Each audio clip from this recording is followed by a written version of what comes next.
Good morning, and welcome to Protocol's event on the first 100 days of the Biden administration, and specifically where tech companies might land within that agenda. We launched Protocol a year ago with the thesis that tech is a power center and that the intersection of tech, policy, and politics are inextricably linked, more than tech and business leaders believe, imagine, or sometimes admit. And the implications for tech companies of all sizes, not simply big tech, are deep. If you didn't believe in our mission before the last several weeks in our nation's history, it has certainly been crystallized now. Our goal is to cover the evolution of this tech power center in an unbiased, actionable, and influential way. That is Protocol. We hope that you, as a tech business or policy leader, will continue to make Protocol your daily read and gut check. Whether it is our deep dive tech policy coverage like today's event, or our newly launched coverage verticals in enterprise tech, fintech, and Chinese technology companies, I hope we continue to be your executive companion in 2021. Today, we have a really important conversation on what the new Biden administration will mean for tech and tech-enabled companies in all industries.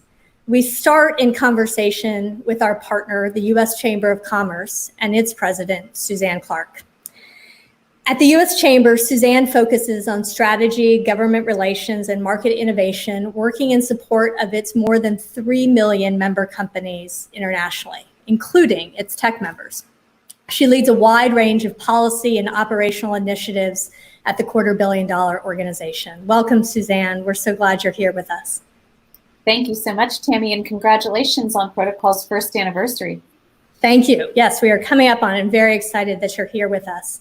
Let's dive in here for a few minutes on where the Chamber is in this conversation. I know that last week you just had your big event on the state of American business, and that you and the Chamber represent the important role of the private sector in all industries. From our perch today, technology companies make up close to 30% of the S&P 500, with the 5 largest tech companies, as you know, making up over 17%. The IPO market in 2020 was heavy tech, and certainly the lineup in 2021 looks to be the same. As we come into the new year and the new administration, where is your and the Chamber's agenda in supporting business operating environment, and specifically for tech? Well, thanks for the question, Tammy. And you're right. We have a unique vantage point at the Chamber because we have so many small businesses and 80% of the Fortune 1000, but also 117 AmChams abroad and thousands of state and local chambers and nearly 1,000 industry vertical trade associations. And so it lets us represent the whole ecosystem, of which, of course, tech plays such an important role. So when we look at this coming year, first and foremost, we're worried about the economic recovery. That means pandemic relief. That means organizing behind an infrastructure bill, an immigration bill. We need to get back to health and back to good economic health. As we look at technology and the technology sector in particular, thank God for all you all, right? I don't know how any of us would have school or work or human connections in this past terrible year without such a vibrant tech sector. And I think that America then owes it to kind of, as we've been calling our technology agenda, kind of doing America's next tech upgrade, right? And we know what some of those things mean. We know that it means workforce training, upskilling. We know it means immigration. We know it means more broadband access. But I think it also means looking at more traditional Chamber agenda items like transportation and thinking about transportation of the future, making sure we're incorporating autonomous vehicles, drones, AI, as we think about more traditional issues. So when we look at the tech agenda for this year, yes, we have workforce, immigration, broadband, some of the more traditional issues. We're also trying to figure out for our more non-traditional tech issues, the tech angle, and then underlying all of it, probably one of our top priorities is a national data strategy. You talked a little bit about infrastructure and immigration before we jump onto the regulatory piece. How do you look at immigration in terms of, that conversation is key to technology right now and to the workforce area. Can you say a little more about what the Chamber is focused on there and how you think that will impact tech? Sure, absolutely. I think before the pandemic, when I traveled around the country, no matter what geography, no matter what industry, no matter what size company, the number one issue I heard about was workforce. Either not having the right skilled workforce, not having the right number, whatever the issue was, workforce came up first and foremost. So if I said to a job creator, what keeps you from creating the next 10 jobs, next job, next 100 jobs, it was always a workforce issue. And Tammy, it's not like the pandemic made that better. And so I think from all angles, whether it's the H-1B issues and the highly skilled workers, whether it's training the people that are already here, but increasing both the border security and taking care of those issues so that we can increase legal immigration are really key important issues for the chamber. Absolutely. We can't talk about the tech industry without tackling some of the key policy and regulatory issues that are likely to come up in the Biden administration. Our next panel will go deep on many of them, but I'm wondering how the chamber and its members view current debates specifically around top issues like antitrust, privacy, and Section 230. Look, I think this is the benefit of the chamber. When we go to tell stories to government, when we go to talk, and we have wide and deep relationships at the state, local, and national and global levels, when we tell these stories, we talk about how important this ecosystem is, so that we talk about these issues not about one company or one industry, but how the whole ecosystem is fragile and really hangs together. So, you asked about antitrust. If you look at antitrust, we've had a 100-year-old standard we've been well served by, right? That balances combating monopolies with increasing and invigorating innovation. And so as long as that's based on economics and the consumer welfare standard, then that rule has well served this country. Starting to use that rule for other purposes, you would have a chamber fight on your hands, I would say. We don't get involved in individual antitrust cases, but how this rule is written and how it is used and how we make sure it's not misinterpreted and misused for the wrong purposes will be an important part of our agenda. Let's see, what else did you ask about? Section 230? Yeah, Section 230 and privacy. I'm interested in where the chamber might be. Yeah, of course. I think if you go to Section 230, what we would say is we are having this national debate about what it means for Twitter or for Facebook or for big platforms, but we're missing the point of what it means to us as individuals when we want to say something about a restaurant we didn't like or did like or whatever that looks like. And I'm afraid that the national debate that's happening is missing broader ramifications of the importance of this rule. So could you get us behind updating it? Maybe. But we would really be worried about any effort to throw it out. And then quickly, you asked about privacy.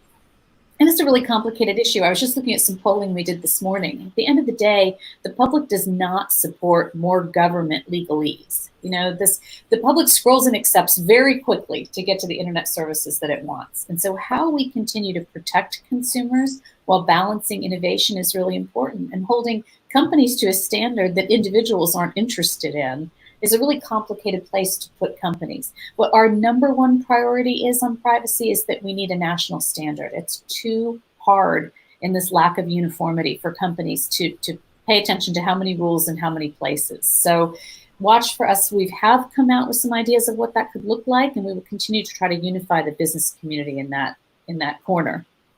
Perfect. Thank you for sharing. One last question before we turn it over to our panel that changes gears and looks more internationally for a second. The role of global trade, particularly with China and Europe, to the privacy issue that you talked about, is a key issue for tech companies and our readers. It impacts everything from innovation to privacy, supply chains, particularly in the last year. What are the key areas that you think tech executives, your members, need to be thinking about on the global trade conversation now? Well, that, of course, is not a 2-minute answer, and I know you want a 2-minute answer, so I'll try to be fast. I think, Tammy, look, we have more than 70 people who work full-time in international, and it's because the global trading environment is so important, and it's important to small companies and big companies in every sector, and you know that as well as we do. I think we worry about efforts post-pandemic to overprotect supply chains when in fact that could be quite limiting to our ability to have diverse supply chains to react quickly to things like this pandemic. So watch for the chamber to fight against a lot of kind of Buy America provisions that we think actually do more harm than good. I think to your specific question about Europe and China, we do a lot of work in those markets, as you might imagine. And as it relates to these issues in particular, these kind of techno-nationalist policies that you see on both sides, they're different, right? You have Europe on one hand that kind of laments they don't have the big tech titans. On the other hand, they are exporting huge amounts of digital services, right? They're a huge player in that market. So we keep trying to encourage the EU to think about offense, not defense. Anything that they're doing that looks like a single market might box US and other countries out, but it certainly also boxes them in. And so their concept of being the global tech regulator is a real risk for them in terms of stifling innovation. China, on the other hand, of course, does have some big tech titans, and they can take advantage of a big domestic market. But as you know, the global market is wary of, kind of this social credit concept and the watchful eye that the Chinese keep on their companies. And so one thing that we keep talking about is we've never seen a tech company or tech sector thrive when it's cut off from the rest of the world. So watch for the chamber to continue to bolster these relationships, to increase global trade, at the same time to think about how we partner with our friends in the EU in combating some of the anti-competitiveness issues we see out of China. Perfect. Suzanne, thanks again for joining us this morning. Thanks to the Chamber of Commerce for your partnership. I now want to welcome my colleagues, Protocol colleagues, Senior Reporter Izzy Lepowski and Reporter Emily Birnbaum, who have a great conversation ahead on these same topics on tech policy and regulation. Thanks again, Tammy. Thanks. I'm Izzy Lepowski, and I am a senior reporter for Protocol, and I am joined by my colleague, Emily Birnbaum. We are obviously meeting this week at a historic time for the country, and in particular, a historic time for the tech industry, a time of a lot of change. And I think the panel we have is going to really help walk us through what tech and tech policy are going to look like over the course of the next 100 days and the next 4 years. Our guests today are FTC Commissioner Becca Slaughter, Colorado Attorney General Phil Weiser, who is leading a multi-state antitrust lawsuit against Google, Nicole Turner-Lee, who is Director of Brookings Center for Center for Tech and Data Innovation, and Jen Palka, who is former Deputy Chief Technology Officer of the United States. So just a reminder that we'll be taking questions from everyone watching on Twitter. So you can just tweet your question with the hashtag protocol policy. So keep the questions coming in throughout. We'll try to get to some of them. So let's bring on the panel. Great. Looks like everybody's here. Hi, everybody. Commissioner Slaughter, I want to start with you.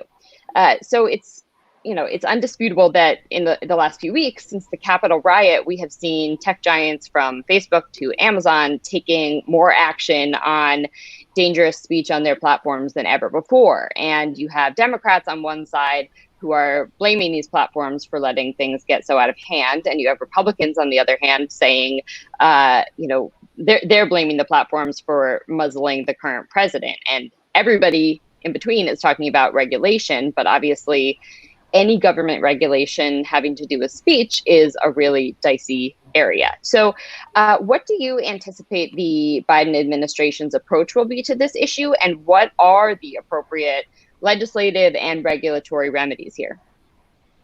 Thanks so much for having me. It's really a pleasure to be here, and particularly to be here with such distinguished fellow panelists. I'm really pleased to be a part of this event. So I can't speak to the president-elect, almost president's plans. But I do think what we are seeing is, on the one hand, eminently appropriate action being taken by companies to stop violence. I am concerned as a citizen that action came too late and that it might have been much better taken much earlier. But at the same time, we're seeing really important questions surface about the fact that those decisions are lying in the hands of private companies with enormous market power. So the decisions can be correct, while at the same time we can take a step back and say, what does this tell us about the states of our markets, that these really important conversations and decisions are governed entirely by individual companies with enormous market share? So what are some ways that you think the FTC in particular can respond to this awareness?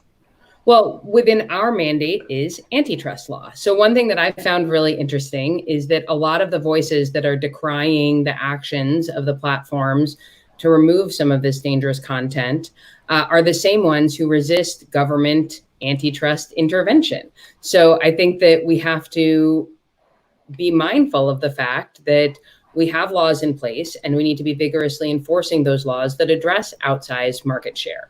The FTC has at least one big lawsuit pending on this topic. Attorney General Weiser is leading another one. And we will continue to do investigations and bring cases that address misuse of market power under our antitrust laws.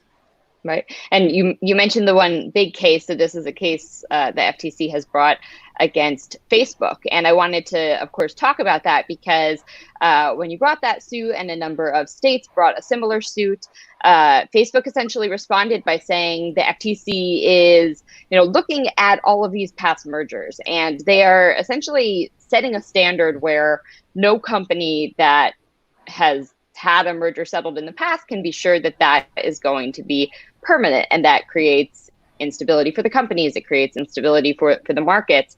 So what is your response to that criticism from Facebook? Yeah, I think it's a little bit, I don't find it particularly persuasive that we have brought one lawsuit that seeks to address two among many mergers that happened as part of a ongoing course of conduct does not suggest that all mergers in all industries by all companies are forever in legal uncertainty. I mean, that is beyond a stretch. And what we have to do as enforcers, and what we do in this case, is look at the particular facts at issue and the particular conduct at issue. And it is the case under the law that when the FTC or the DOJ review mergers in advance, we don't clear mergers. We don't approve mergers in advance. When we get HSR filings, what we have an opportunity to do is to say, at this moment, are we going to take effort to block the merger? And in fact, in the occasions where we do those investigations and decline to take effort, we don't say, now we will never take effort, and now we will never take action. We say, right now, we're not going to take action, but that does not mean if we later understand this conduct to have been illegal, we are precluded from bringing a suit. And so what that should be is disincentives to companies to entering into conduct, whether it's mergers or other conduct that is illegal. That's what we want to disincentivize. And the threat of future lawsuits is an important part of that incentive structure. Right. And so beyond this Facebook suit, we're looking at the next 100 days and the next 4 years. What do you think the priorities of this FTC over the next 4 years ought to be? And are there any big mistakes of the last 4 years that you think need to be corrected? Well, I can tell you what my priorities are. And I should have said at the beginning that I'm speaking for myself as an individual commissioner. And I'm excited to serve as part of a Democratic majority. I think there's a lot of unity on the Democratic side and a lot of consensus about the direction that we need to go. From my perspective, that includes a few things. First, I think we do need to be thinking like everyone across the government is right now about pandemic response. COVID touches on a lot of areas of FTC's enforcement mandate, some obvious ones like work we've done to stop scams and phony cures, but some that are less obvious, including thinking about the effects of market concentration on, for example, supply chain resiliency. I think we need to be thinking about how all of our lives have moved digitally and the implications that has for privacy and data issues. And so prioritizing pandemic response is really important. The second thing I would say is a huge priority for me has been making sure that our enforcement efforts continue and sharpen in the efforts of our sort of long and arduous and very large national task of being anti-racist. So I want us to be centering our enforcement efforts on marginalized communities, focusing on cases where harm disproportionately falls on people of color, whether that is as workers or as consumers, So I think that kind of work is really important, and again, cuts across our mission area. And the third, more generally, I think we need to focus on being really strategic with the resources that we have. That means bringing cases that have big effect and can create deterrence across markets rather than counting how many cases we bring or how many dollars we get. I want us to think very carefully about how each federal dollar we spend can best effectuate deterrence so we don't have to spend more federal dollars bringing the same sort of cases. And to that end, to the extent that I think there are things we could have done better over the last 4 years, there are a number of cases where I had dissented because I thought that our resolutions, while they were good enforcement resolutions, didn't go far enough on that deterrence front. And I'm concerned that we're going to end up back at the table with the same companies with the same problems if we are not bringing cases and really fighting for the outcome that will best protect consumers from having the same problem again. Right. I want to go back to what you said about the anti-racism work, because I'm not sure that is going to be clear to everybody in our audience. Can you give us an example of a type of case that might be within the FTC's jurisdiction that might touch on that theme? Sure. So there are a number of cases. We brought a really important case under the Equal Credit Opportunity Act last year involving auto financing, for violations of fair lending rules around auto financing and discriminatory behavior in auto financing. That's one kind of case. This is something we're very comfortable talking about in the consumer protection sphere. We are less comfortable talking about it as a general matter in the antitrust space. But for me, antitrust enforcement is fundamentally about market structure and making sure markets are fair. And one thing we know statistically is that our markets are currently structured in a way that is unfair and unequal for communities of color. And so when we make decisions to do enforcement in certain places or not do enforcement in certain places, those decisions are never neutral. They will either help make our society less unequal, or they will reinforce existing inequality. And so the first step for us, from my perspective, is just opening our eyes and understanding the effects of those decisions better, and being aware that when we choose to bring a case, let's say, for example, a hospital enforcement case is a great example. Healthcare is an area we know there are huge disparities in access and in outcomes across races.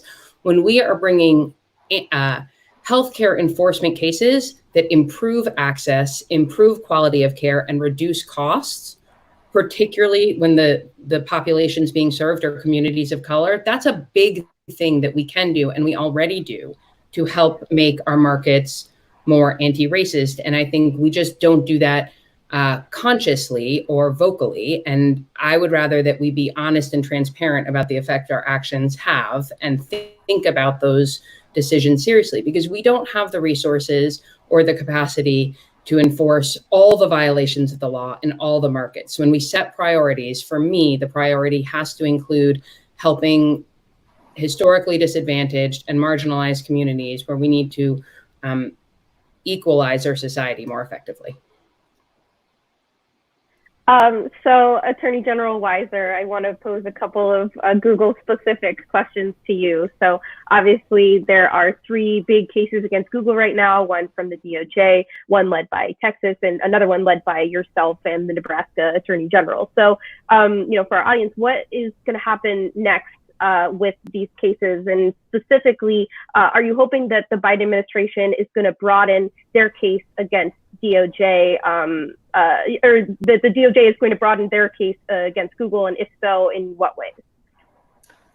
Emily and Protocol, thank you for having me. It is great to be with you. This is a wonderful conversation with, as Commissioner Slaughter put it, a tremendous panel. I've known each member of this panel before and think the world of them. So it's great to be a part of this discussion. Yes, you put your finger on it. We filed a case that is broader than the Department of Justice's case. We very much would like to see the Department of Justice broaden their case. We took our time to make that case. They filed their case earlier, and I think that explains a lot of the difference. We believe that the breadth of Google's anti-competitive conduct needs to be examined in its totality, and the additional areas we focused on. For example, we talked about the impact on connected cars as a new platform of the future, where Google's anti-competitive conduct hurts consumers, limits choice, and hurts innovation, we think the DOJ should embrace that theory and some others that we added. As for the Texas case, it's actually in a different jurisdiction. And whether it stays there or not is going to play out over time. I'm not a part of that case, so I won't be a part of influencing it at this point. I do recognize that when you have a company as big as Google, it's quite possible that you have a series of different types of anti-competitive actions, and that ultimately the challenge for our judicial system will be to get to a remedy that restores competition in a way that's forward-looking and that gives consumers choices and that enables innovation in this critical sector. So 2 questions. One, you mentioned the Texas case. Have there been any conversations about Colorado or any other states in your coalition joining on with the Texas case? So we continue to monitor the relevant developments and decide how they relate and how individual states will position themselves. There are a range of considerations, including workload. In some cases, at different times, you have different states putting energy in different directions. So we're going to keep a close eye. We definitely recognize the need for coordination in these cases. And at this point, we're focusing on the one that we have, and then we'll see where things go in the future. Okay, and then the second question is, President-elect Biden has announced that Merrick Garland is going to be his attorney general. Some people in the antitrust world were very excited about that because he does technically have some antitrust background. Have you engaged in any preliminary conversations with the incoming attorney general or anyone on his team about the Google case? So I'm not one to talk about conversations that happen or don't happen with either the current or the incoming administration. So instead, I will say your note about excitement is appropriate. I had the chance to serve with Judge Garland in the Clinton administration, where he was known and appreciated for his interest in antitrust law. He has written on this topic, not just as a judge, but even before becoming a judge. So he has an interest in antitrust law. And I do believe, getting back to what Commissioner Slaughter was saying, is antitrust law at this moment is poised to play a very important role in our economy, because both the issues around fairness, around opportunities, around protecting consumers at a time of great concentration, these issues are breaking through. So this is a national priority, and the House of Representatives had a substantial report focusing on these issues. This is something that we really need to recognize. It's not just sort of an arcane legal in the weeds issue. It's a important economic policy issue. And I wanted to ask you a little bit. Obviously, you were a part of antitrust enforcement during the Obama administration. Many critics say that Obama didn't do enough to rein in monopoly power, especially in the tech sector. And now, we're facing the concentrated industry that we see today. In your opinion, what should a Biden administration do when it comes to antitrust enforcement that Obama did not? And, what do you anticipate we'll see from a Biden administration when it comes to antitrust enforcement? There are some lessons that can be learned over the last decade. And one of the challenges we have, you hear this a lot, hindsight's 2020. Should the investigation of Google around a decade ago gone differently? That investigation was happening just as the transition to mobile was going on. With the benefit of hindsight, we see how Google used a range of anti-competitive tactics, notably the exclusive distribution arrangements with Apple and other entities, to control the mobile space and to become the search provider of choice in mobile in ways that were not just competing on the merits, but involved predatory and anti-competitive actions. We now do not want to allow that to happen for these next generation platforms like the connected cars example I mentioned. So we are acting both looking at what happened in the past, but also with an awareness of what goes forward. As for another lesson from the Obama antitrust, it's not quite tech, but I do think it's important. There were too many mergers allowed in some sectors. Airlines is the most obvious. And we saw this because fuel prices went down, but consumers didn't get the benefits. The New York Times had a good article writing about this. Literally, consumers got free peanuts. The companies made record profits. And that is a telltale sign that concentration wasn't really about efficiency, wasn't about consumer benefits. It was about helping those concentrated entities to make more money. And we see this in other sectors too. We did a report, for example, in pharmaceuticals, where a lot of concentration is allowed, what looks to be coordination, which could be implicit between the sellers, so that prices for insulin have been rising well above inflation. We've also brought a case against generic pharmaceuticals for price fixing, raising healthcare prices. So we know that consumers are hurt when we have concentration, when we have collusion, when we have monopolistic activity. I think the lesson right now is we need to lean in and recognize antitrust enforcement plays a critical role and look for where the right opportunities are. And these two cases we've talked about, Facebook and Google, are both monopolization cases, but there are a range of other cases, merger cases, collusion cases. We need an active antitrust agenda, and I think that's the big lesson going into a Biden administration. We got one question for you, Attorney General, from Twitter. Do you have any thoughts on the Google Fitbit deal, given the Colorado, Nebraska focus on emerging tech? So I tend to be less open probably than certainly commentators like Nicole or Jen, who can say what they're thinking on this, in that I'm now investigating these issues. So I can't actually share my thoughts on this. I do want to underscore we're going to continue to be vigilant, looking at all relevant factors, knowing that we've got a trial date set for 2023. Events will happen between now and then. It's going to be a challenge on us to make sure to take count of those events and make sure that our ultimate remedy can restore competition and a vibrant marketplace that benefits consumers. Got it. And one last question for you.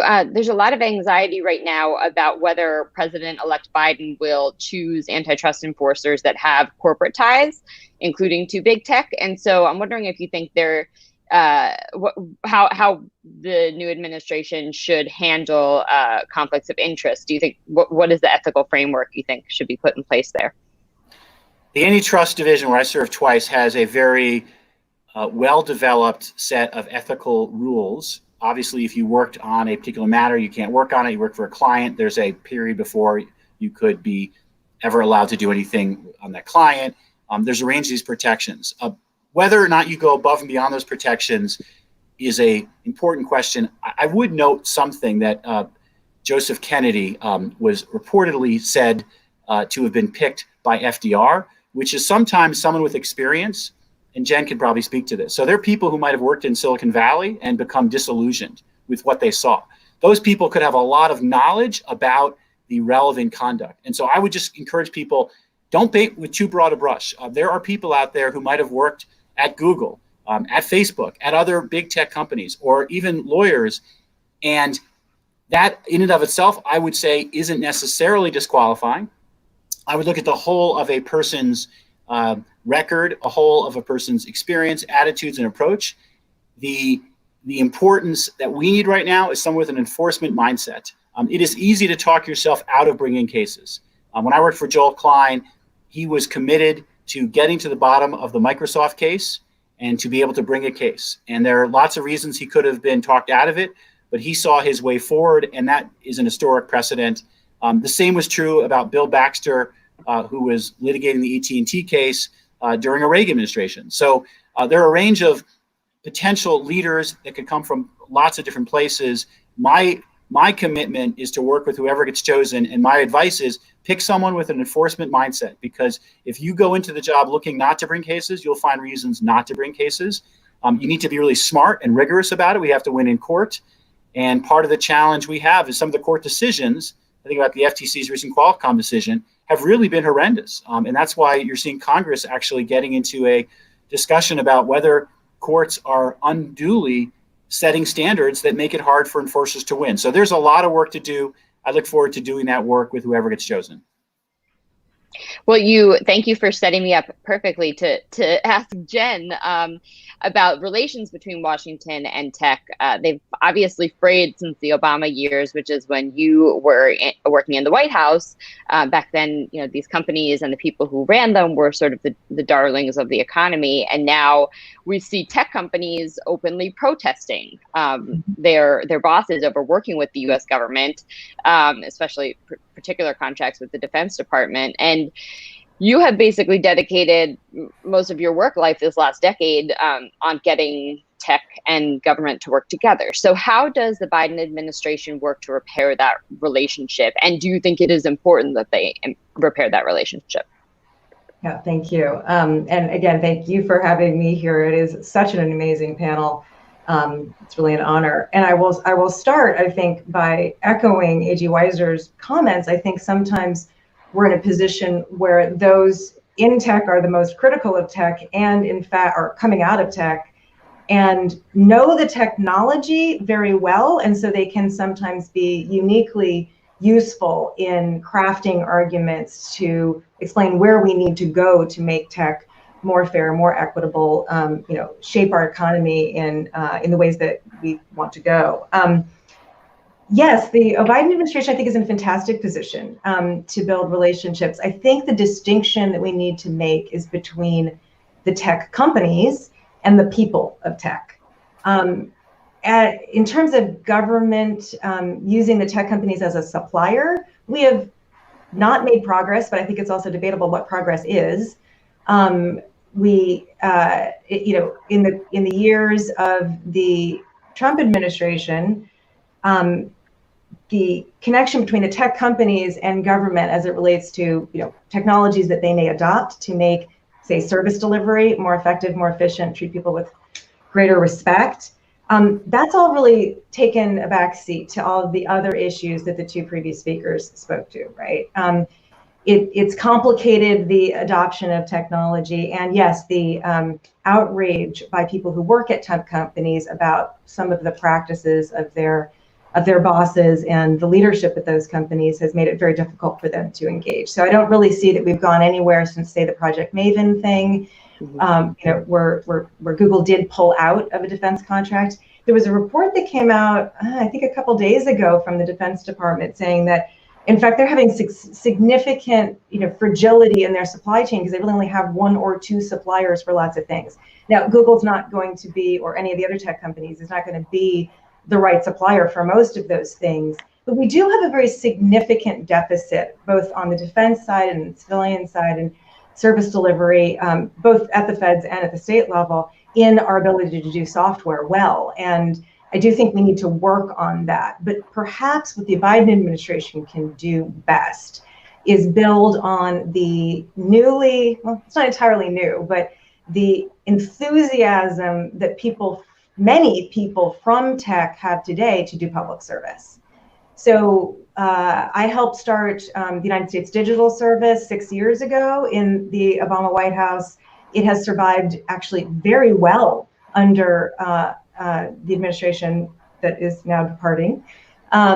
In fact, they've done some really incredible work. They announced just this morning that they are working on cross-government hiring. So it's not just tech hiring, how to great tech people into government, but they've been working for the past year and a half with the Office of Personnel Management on the fact that 90% of jobs that are put out by the federal government under competitive, open to the public process use only self-attestation to know if you are qualified, which means I could say, and let me be clear, I have zero tech or design skills, so I'm an absolute expert in Python programming and internet security and web design. And as long as I say those things, and especially if I check some other boxes, I will go on the cert list for this. So USDS, a technology group, has been working on that in a way and coming out with this great report this morning on how they're going to fix that in a way that's going to surprise everybody. And it's going to make, I think, not only the rest of government really stand up and take notice and say, what is this tech group doing working on such foundational issues that can make our government better? But I think it's always also really exciting for all those people who've been sitting on the sidelines for 4 years going, our country is falling apart. And I'm over here, making the response times for some commercial website, 0.101% faster. I want to serve. I want to help fix our country. We're really in a really great position, not just to sort of figure out what's going on with the tech companies, but to say to tech talent in this world, in this country, come in, you can do the most impactful work of your life. You can do it with public sector values. You can do it with a racial equity lens, as Commissioner Slaughter talked about. The new funding that's coming to both the United States Digital Service and 18F and the Technology Transformation Service within the General Services Administration is going to allow for an enormous amount of hiring to take advantage of that incredible desire to serve the public from the tech industry. Yeah, I was going to ask about that because as part of the Biden COVID relief plan, we saw $9 billion a year going to the Technology Modernization Fund and Right. other funding, as you mentioned, to USDS and Tech Transformation Services. So walk us through what you hope that funding goes toward hiring, and then what else? I actually hope it mostly goes towards hiring. Okay. I think that we've been in an era where government has essentially said technology is not a core capability, digital is not a core capability, design of our services is not a core capability. We will always be outsourcing those things. I'm not suggesting we pull it back in, but if we treat it as a core capability and we have enough people who know what good looks like, we can do a much, much better job of procuring technology that works for the American people. Certainly, there's going to be a big focus on cybersecurity. That's understandable. But I think what these two organizations bring to the table is a realization that it's not just sort of the checklist style cybersecurity that has frankly failed us, but that it's the awareness of how software is built to be secure from the start, and the understanding that cybersecurity, we have failed essentially because cybersecurity is like, here's a checklist. It was developed 10 years ago. It's a great checklist. I've nothing, it's exactly the set of things that one would do at a particular moment in time. But people have no time or energy to use, or sometimes they don't have the skills to actually use their expertise to truly secure the platform that they're talking about. You need people inside who really understand how software is built in order to make our systems more secure. I'd also say there's this sort of compliance kind of security that we have seen. There's also the security of like how both national and state-driven technology is built. That's like, is it a security issue that we have enormous amounts of fraud, for instance, in unemployment insurance? Right.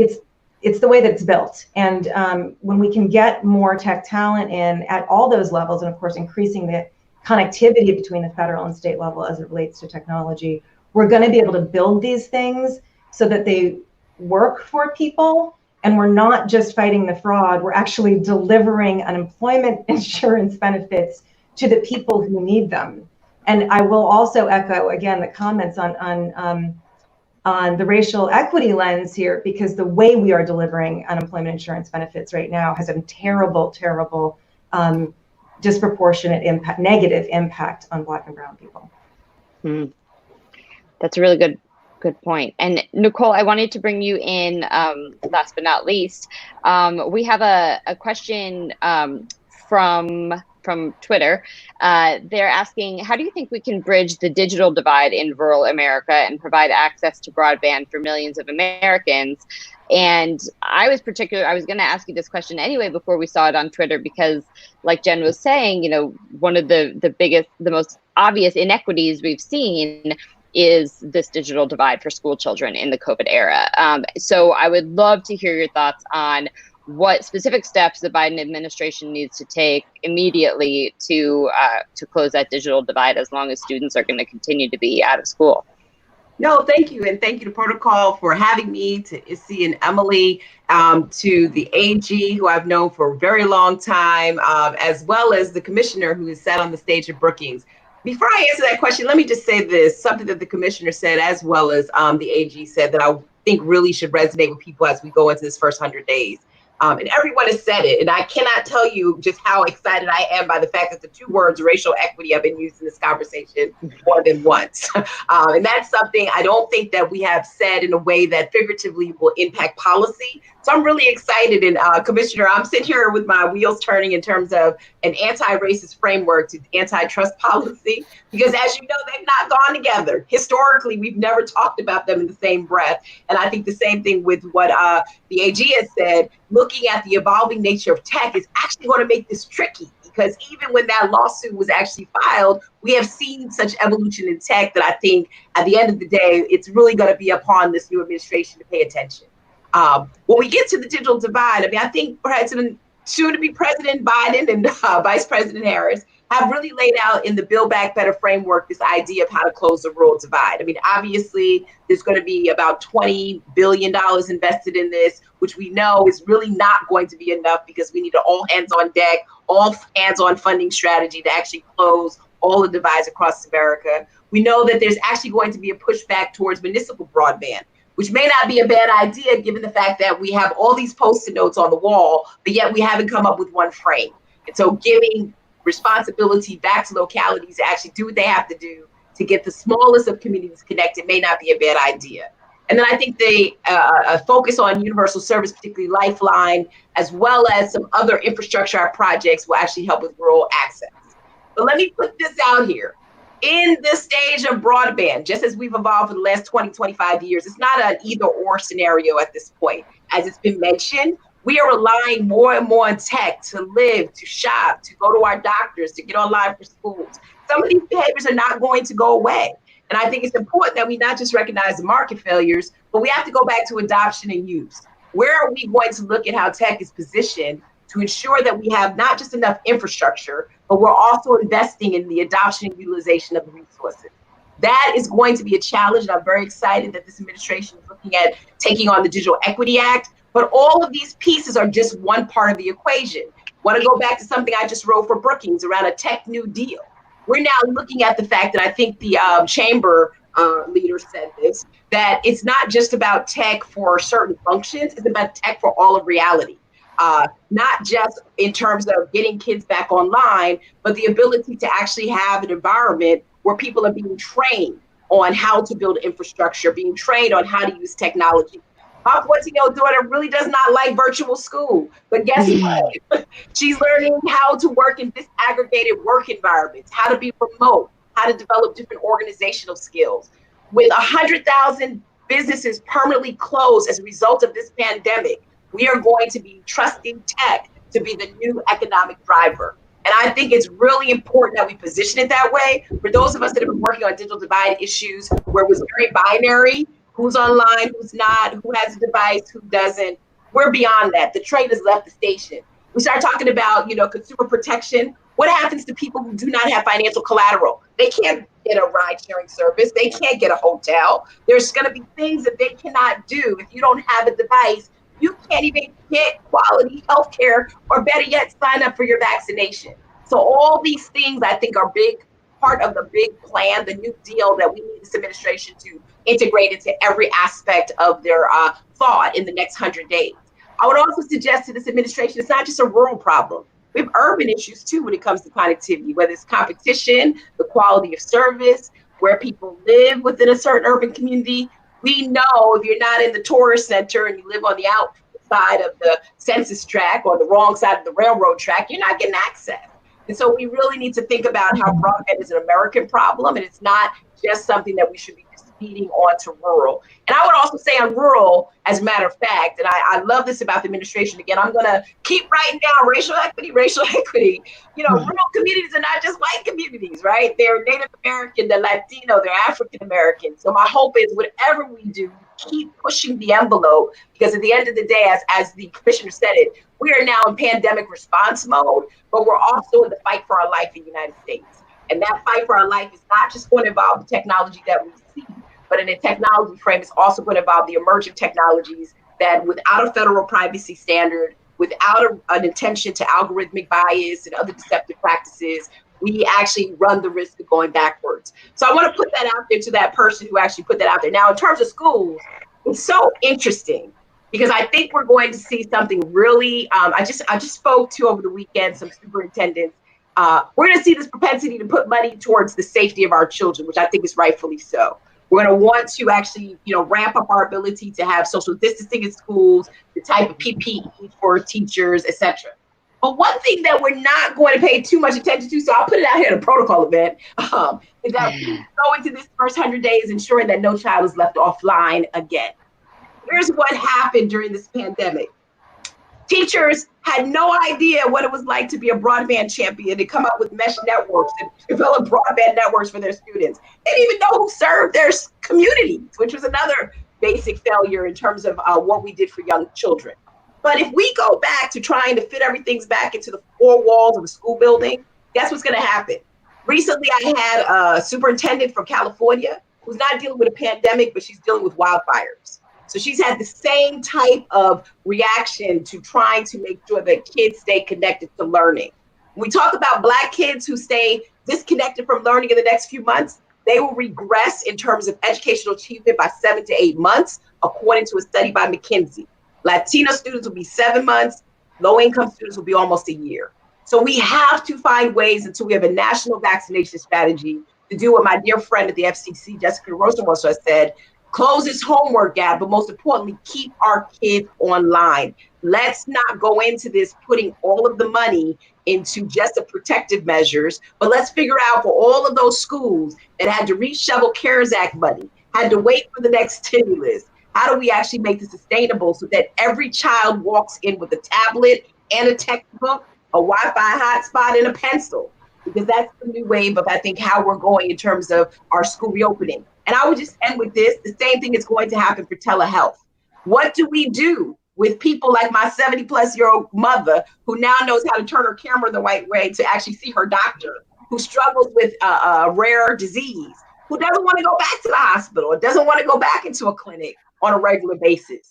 Will we also in the administration think about, again, the role of technology in healthcare, the role of technology in education, the role of technology, as has been said, in transportation? And so I think in this first 100 days is a big challenge. Yes, we have to solve some of the Post-it notes that we can actually see, but I think it really is incumbent on the new administration and the appointees to solve the bigger problem of advancing us in 2.0 of the digital revolution and making it fair, racially palatable for all populations, and ensure that we have the type of resiliency, safety, and security that goes along with these networks. That's my point, and I'm sticking to it. I like no child left offline. I like that.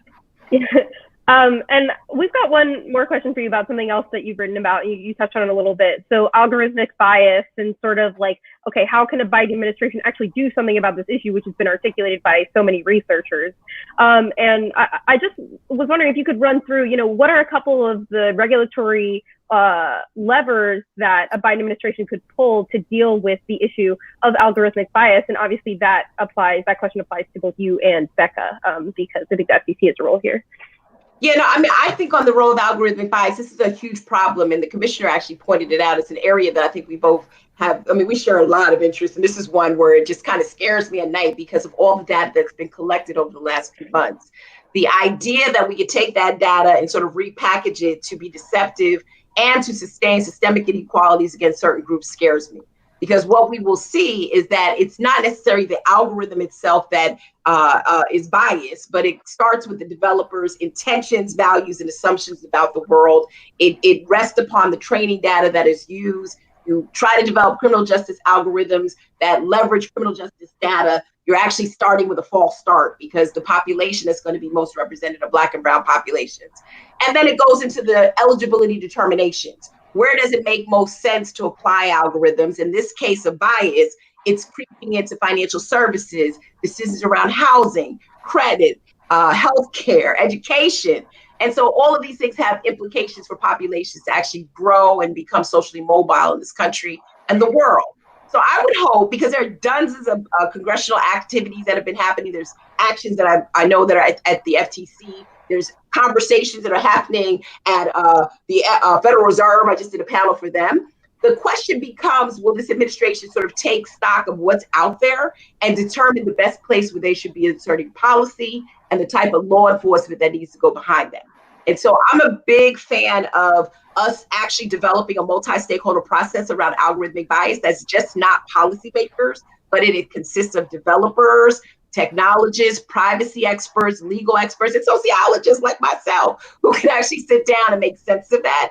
And I think in the United States, we've taken cues over this last administration from the international partners, but we've not necessarily come up with what I think is our own culture, norms, and values around what we're going to do in the States. And so the more that we have that multi-stakeholder conversation, I think it would also help us guide, and I'll say this is the last thing, what part of the box do we want to be on?